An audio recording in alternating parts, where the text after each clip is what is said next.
Weeks time, I think. I think it's the best record we've ever made, which I don't always believe when you finish. By the time the records come out, I'm normally finding fault with them already. Picture this. April 2025. The music world stands still, then erupts into chaos. A live interview with Elvis Costello detonates like a bombshell, sending shockwaves through the industry. With just a few biting, impeccably timed sentences, Costello tears back the curtain on a feud long buried in silence. A feud with none other than Agnetha Faltskog, the luminous heart of ABBA. What he reveals, scandalous doesn't even begin to describe it. Her flawless, almost untouchable public image, obliterated in an instant, revealing cracks and shadows no one was prepared to face. Let's rewind the clock. You've likely heard whispers, those tantalizing fragments of gossip, about a turbulent era in the late 1970s, a time when the raw, anarchic edge of punk music collided violently with the shimmering, calculated perfection of pop. ABBA, riding an unstoppable wave of global adoration, were at their commercial zenith.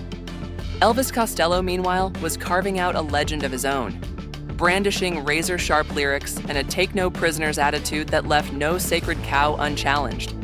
But one fateful night in 1979 changed everything. Picture it, a swanky, smoke-thickened London industry party where the glitterati of music gather under crystal chandeliers. Champagne pours freely, egos clash in the shadows, and whispered deals shape careers. It's here, amidst the heady blend of ambition and excess, that two musical worlds collide. Elvis and Agnetha, thrown together by fate or folly, begin their exchange with civil small talk. But the simmering tension is palpable, like a storm cloud ready to break. And break it does. Costello, famously blunt and unafraid to offend, delivers a stinging rebuke, dismissing ABBA's polished pop as little more than commercialized fluff.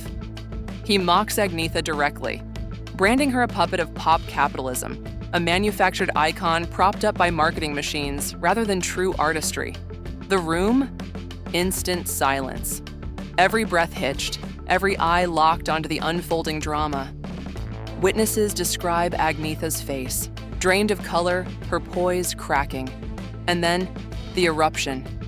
She fires back, voice trembling with rage.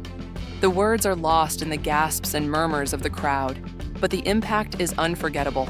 She storms out, her heels clicking furiously across the marble floor. Costello remains, stone-faced, unflinching. From that moment, the two never cross paths again. But this wasn't a fleeting spat. Far from it. Decades later, Costello admits that the bitterness lingered, festering beneath the surface. It wasn't merely the verbal sparring that haunted him. It was the glimpse he caught of something deeper. Behind Agnetha's icy exterior, he saw fragility, a profound insecurity masked by meticulous control. Here was a woman adored by millions, yet haunted by isolation, driven by a relentless obsession with perfection that left little room for vulnerability. And this was only the beginning. Agnetha's troubles didn't end with the occasional headline or stalker scandal. Behind closed doors, a much darker narrative unfolded. Whispers of her difficult nature began circulating within the industry.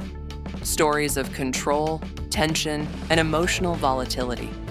Recording sessions, meant to be creative sanctuaries, descended into battlegrounds.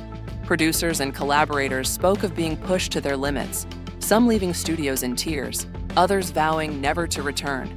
Big-ticket collaborations fizzled before they ever saw the light of day. Among the most notable casualties, a highly anticipated duet with Phil Collins, scrapped entirely because Agnetha, sources say, refused to cede even a sliver of creative ground. To her most ardent fans, this was a testament to her fierce independence, an artist unwilling to dilute her vision. But behind the scenes, many whispered another word: arrogance. Her reputation in Sweden's tight-knit music scene grew colder by the year. Prominent artists labeled her paranoid, aloof, even emotionally unstable, terms that echoed ominously through recording studios and press circles alike. And who can forget the dramatic comeback of 2004? After more than a decade of silence, Agnetha reemerged with My Coloring Book, her long-awaited return to the spotlight. The buzz was electric. She vowed a whirlwind European promo tour, countless interviews, and a full-on media blitz. But then, without warning, she vanished from view, canceling appearances, going silent, and leaving fans and journalists bewildered and betrayed. The question that haunts us still: what really happened behind those gilded doors?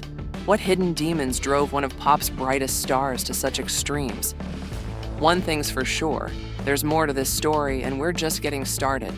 If this deep dive has you hooked, and how could it not? Do yourself a favor.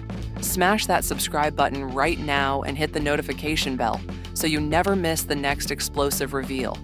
Trust me, you won't want to be the last to know what's uncovered next.